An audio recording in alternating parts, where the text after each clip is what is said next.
The fluorescent lights buzzed above me that morning, loud as a horn in the silence. My wife, Claire, lay reclined on the ultrasound chair, shirt lifted over her round belly. She smiled, glowing with that mix of nerves and pride only expectant mothers carry. It was supposed to be routine. A quick check, a heartbeat, maybe even the gender if the baby cooperated. I held her hand when the cold gel hit her skin, squeezing gently as she laughed through the shiver. Dr. Harris, steady, gray-haired, the kind of man you trust without question, guided the wand across her stomach. His walls were lined with thank you cards and photos of babies he'd delivered. The man had seen it all, or so I thought. At first, everything was perfect. The grainy black and white image appeared, the faint flicker of a heartbeat pulsing strong. Claire's eyes filled with tears. "That's our baby," she whispered. My chest swelled with pride. But then I saw it. Harris's hand faltered. His usual smooth motions turned jerky, almost hesitant. His jaw clenched. His forehead wrinkled. The room's hum suddenly felt like a scream. "Doctor?" Claire asked softly. He didn't answer. He zoomed in, then out. His hand trembled against the machine. The silence dragged on too long. "Dr. Harris," I said, sharper now. "Is something wrong with the baby?" His hand shook so badly the wand squealed against Claire's skin. He didn't look at her. He didn't look at the monitor. He looked straight at me, eyes stripped of all calm. "Sir," he whispered, "I need you to leave the room. Now. And call a lawyer." The words hit like a sledgehammer. My heart stuttered. "What? Why? Is something wrong with my child?" He leaned toward me, his voice low, urgent. "The baby's fine. But what I see on this screen." He angled the monitor just enough for me to glimpse it. My stomach dropped. It wasn't the heartbeat, not the tiny fingers or feet. It was something else, something faint but unmistakable, etched into the image like a mark that didn't belong. I froze, trying to understand. My mouth went dry. My brain screamed, but the words wouldn't form. Claire squeezed my hand, her voice cracking. "Honey, what's happening? Tell me." I couldn't. My chest caved in, air refusing to move. "Please," Harris urged, his voice shaking. "Go. Right now." My hand slipped out of Claire's. I stood, numb, and walked out without a single word. The hallway felt colder, each step heavier. The waiting room blurred as I pushed through the doors into the sunlight. My phone buzzed in my pocket, Claire's name flashing on the screen. I couldn't touch it, couldn't hear her voice. I climbed into my car, hands clamped on the steering wheel until my knuckles turned bone white. And then the thought hit me, so sharp it made me gasp. Whatever I'd seen on that screen wasn't just medical. It was personal, and it could destroy everything. I drove for nearly an hour, headlights cutting through the dark, not even sure where I was headed. Highway signs smeared into blurs, but my brain wouldn't let go of that frozen image from the ultrasound. No matter how hard I blinked, it stayed burned into my vision. Dr. Harris had said the baby was fine. Perfect, even. That should have been enough to calm me. But it wasn't the baby that rattled him. It was that mark. At first, I thought it was just a shadow, some distortion on the screen. But then the lines sharpened, unnatural, deliberate. A jagged circle, looping like a seal. Not random, not medical. And worst of all, I recognized it. I'd seen it before. Not in a hospital, not on any scan, but hidden in the back of a photograph Claire thought I'd never find. 2 months ago, I'd opened her desk drawer looking for stamps and found it. Her and some stranger standing too close, smiling too much. On the back of that photo, faint in ink, was the exact same symbol. When I confronted her, she brushed it off, called him an old friend, swore it meant nothing. I wanted to believe her. Hell, I buried that photo in my sock drawer and tried to erase it from my mind. But now, seeing that same mark inside my wife's ultrasound, that wasn't a coincidence. That was a message. I pulled off at a half-dead gas station, parked beneath a flickering sign, and sat in the silence. My phone buzzed nonstop. Claire, my sister, the clinic, but I couldn't answer. My pulse hammered too loud. Finally, I gave in and called Dr. Harris. He picked up on the first ring. His voice was clipped, urgent. "Where are you?" "On the road," I snapped. What the hell did I just see? He went silent. Too long. Like he was choosing between telling me the truth or pretending I was crazy. Then, finally, that mark, it doesn't just appear. Someone put it there. And your wife knows more than she's telling you. My blood ran cold. Put it there? How? It's an ultrasound, for God's sake. His voice cracked. I've already said too much. Listen to me. Call a lawyer. Don't go home until you do. Do you understand? Before I could demand more, the line went dead. I stared at my reflection in the gas station window, pale, hollow-eyed. Asterisk, call a lawyer. Don't go home. Asterisk, his words bounced inside my skull. Meanwhile, Claire was still at the clinic. Probably panicking. Probably wondering why I'd left her. And me? I couldn't stop seeing that symbol etched into the screen like a warning meant only for me. My grip on the wheel tightened until my knuckles burned. Anger surged through the fear. Claire was carrying my child. Or at least, that's what I thought. But what if the truth was darker than that? The more I replayed her excuses, late nights, sudden errands, that hidden photo, the less sense anything made. And the more certain I became that I wasn't ready for the answer. So I didn't drive home. Not that night. Instead, my car rolled up to an office I hadn't visited in years. A man inside made his living unearthing the secrets people fought hardest to hide. If anyone could tell me what that symbol meant, it was him. And as I reached for his office door, one thought cut through the fog. I wasn't just chasing suspicions anymore. I was stepping into a truth that could rip my life apart. Marcus's office hadn't changed. Dim lights, cabinets spilling files, blinds pulled halfway like secrets were safer in the shadows. The brass plate on the frosted glass still read, Marcus Hale, Investigations. He used to be my friend. Back in college, before his life twisted into chasing other people's sins. From criminology major to private investigator, he'd built a reputation handling cases no cop would touch. Last time I saw him, he was tailing a CEO who couldn't keep his vows. That was 5 years ago. The door creaked open. Marcus looked older, rough around the edges, but his eyes still cut like knives. Dean, he muttered, staring like I'd stepped out of a ghost story. You look like hell. Feels worse, I said, stepping inside. He poured coffee thick as tar, slid a chipped mug my way, then leaned back. So what drags you here after all this time? I didn't waste a breath. Pulled up the photo on my phone, the one I'd snapped off the ultrasound screen, and shoved it across his desk. Tell me what this is. He squinted. Looks like an ultrasound. Not that. The corner. Marcus's eyes narrowed. His jaw locked. He set the phone down slow, like it might explode. Where did you get this? My wife's scan. Today. Doctor saw it. Told me to call a lawyer, told me not to go home. Said Claire knows more than she's telling me. Silence. Then Marcus rubbed his jaw, voice low. I've seen it before. That symbol. My pulse spiked. Where? Case I worked years back. They weren't a book club, Dean. They marked people. Not objects. People. The loop, the jagged edge, it's not random. It's deliberate. A claim. The word hit me like a brick. A claim. Like branding cattle. Whoever stamped that mark is saying the child belongs to them. At least, that's the message. My stomach flipped. That's insane. It's a baby, my baby. Marcus didn't blink. You asked what it means. That's what it means. And if Harris told you to get a lawyer, it's because these people don't back off. Ever.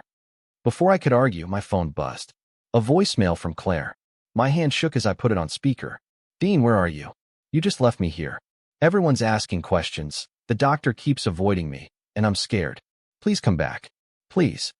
Her voice broke into sobs before cutting off. Marcus leaned forward, eyes sharp. She doesn't sound like she knows. I clenched my jaw. Or she's just a better liar than I thought. He grabbed a yellow pad, scribbling quick. If you want truth, we dig. Phone records. Finances. Movements. And that photo, the one with her and the guy you didn't know.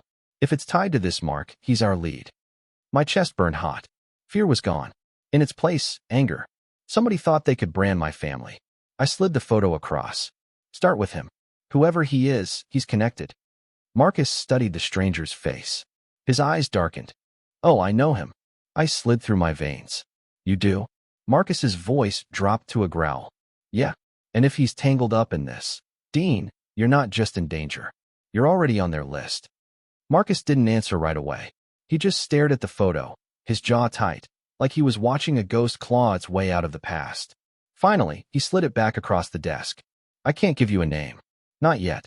If I'm right, this is bigger than us both. That wasn't enough. Rage snapped through me. Marcus, that's my wife. That's my kid. You said you know him. Tell me. He shook his head. If I say the name now and I'm wrong, you'll do something reckless. And if I'm right, he let the silence hang like a noose. My palm slammed the desk, coffee splattering from his chipped mug. I left her in that clinic. She's begging me to come back, and I'm sitting here while you play riddles.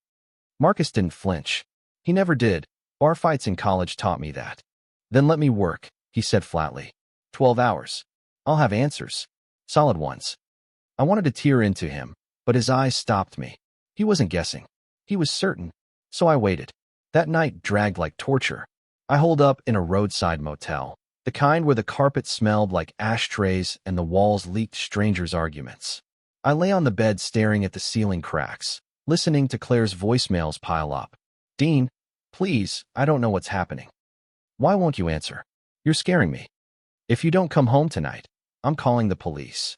Each one cut deeper, but I couldn't pick up. Not until I knew what the hell I was facing. At 3 a.m., my phone buzzed. A text from Marcus. Diner on 12th. Come alone. The diner was nearly empty.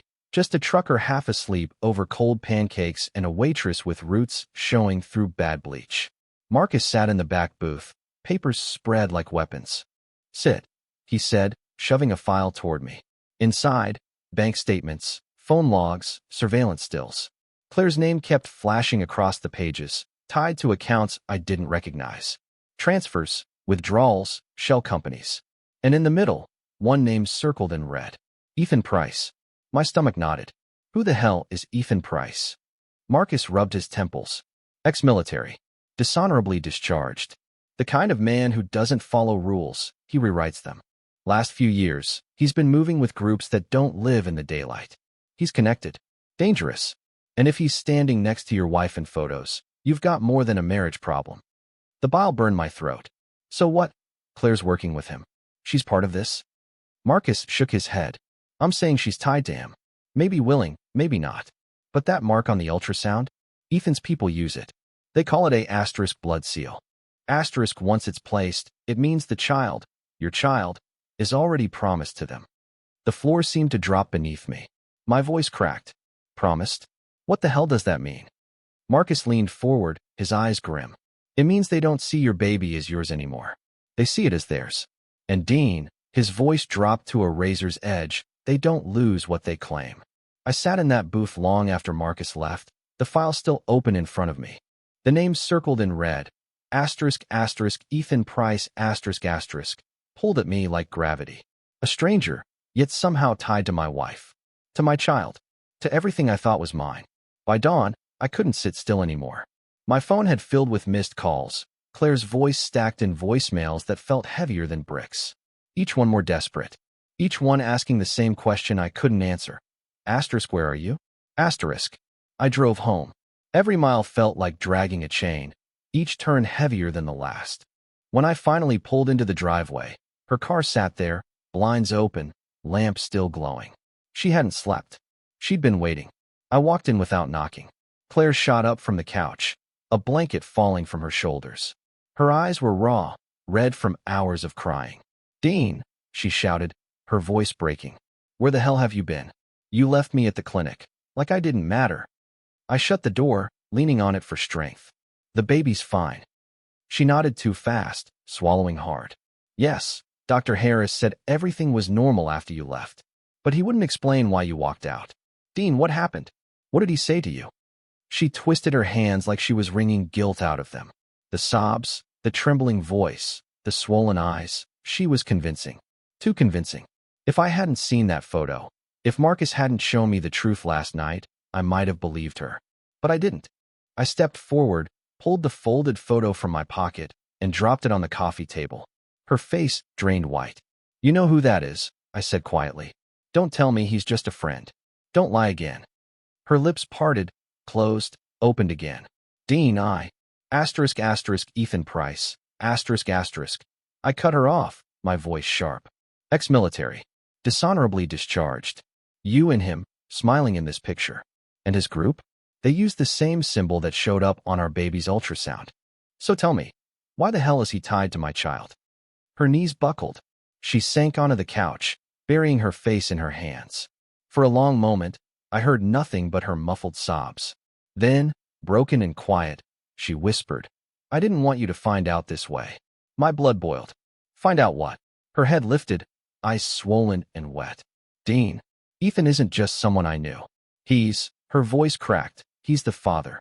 The words ripped the air from my lungs. My fists clenched so hard they ached. My vision blurred. He's the father. The echo hammered inside my skull, drowning out everything else. Claire reached for me across the table, tears streaming. I'm so sorry. I never meant for it to go this far. I never thought it would reach us like this. I yanked back, her touch burning. Never meant for it to go this far. Claire, you dragged him into our lives. Into this house. Into our child. Her sobs shook her whole body. You don't understand. You can't fight him. No one can. But I wasn't listening. Because in that moment, something inside me broke clean in half. The betrayal cut deep. The lie cut deeper. And as the reality settled, that my wife carried another man's child, a man tied to marks and groups I couldn't even name, anger eclipsed the grief. I wasn't just a husband anymore. I was a man staring into the jaws of war, and I had already been drafted. I didn't storm out. Not yet. Every muscle screamed to get away from her, but some twisted part of me needed to hear it all. The full, rotten truth she'd been hiding. I stood over her, fists clenched, staring down while she crumbled on the couch. Talk, I said, my voice low and sharp. No more lies. No more games. Everything. Now. Claire dragged trembling hands across her face, eyes red and swollen. For a moment, I thought she'd shut down completely. Then she sucked in a shuddering breath and nodded. I met Ethan years ago, she began, voice raw. Before you. Before us. We were together for a little while. Nothing serious, or at least I thought. But he was intense. Controlling. He had these twisted ideas about loyalty, about ownership. It scared me. I ended it. I thought I'd never see him again. Her eyes searched mine for mercy. She didn't find any. Last year, she whispered, he showed up at my work. Said he'd been watching me. Said I owed him for leaving. At first, it was messages. Then calls. Then threats. I didn't tell you because. Because what? I cut her off, rage biting through. Because you thought I couldn't handle it? Or because you didn't want me to know you were still letting him in? Her face twisted. Because I was ashamed. And because part of me still felt trapped. Ethan doesn't let go. He said he'd destroy everything if I shut him out. He knew things about me, about us, things he shouldn't know. I sat across from her, jaw tight. So what? You let him back into your life? Into our bed? The silence was louder than any answer. Her shoulders shook. It wasn't supposed to happen. I thought I could control it, keep it separate, keep you safe. But then I found out I was pregnant, and she broke, voice splintering. Dean, I don't know if the baby is yours or his. The floor seemed to drop. My chest hollowed out. She reached for me again, but I pulled away like her touch was poison. And the symbol? The mark on the ultrasound? Claire shook her head violently. I didn't know about that until today. I swear. If Ethan's behind it, it's because he's watching us. Watching me. That's what he does.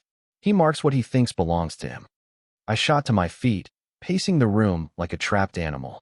So you're telling me this bastard has been stalking us, branding my child like cattle, and you just let it happen? Her voice cracked into sobs. I was scared, Dean.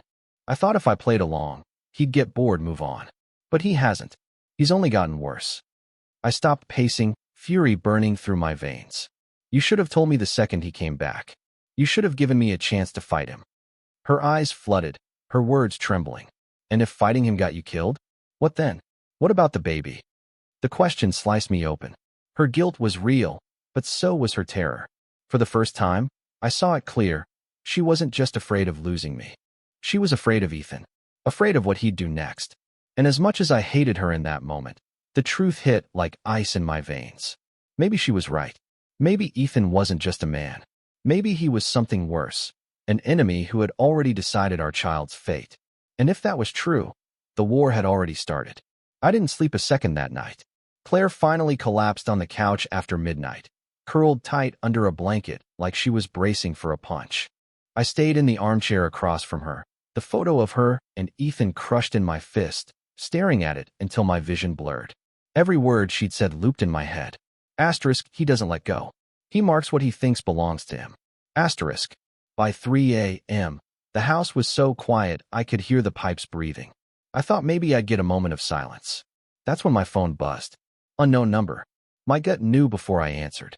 Still, I swiped. Hello. A pause. Then a low chuckle. Dean. The voice was smooth, too calm, the kind that didn't need to shout to be dangerous. You don't know me yet, he said, but I know you. I've been watching you for a long time. My throat tightened. Ethan. Another chuckle.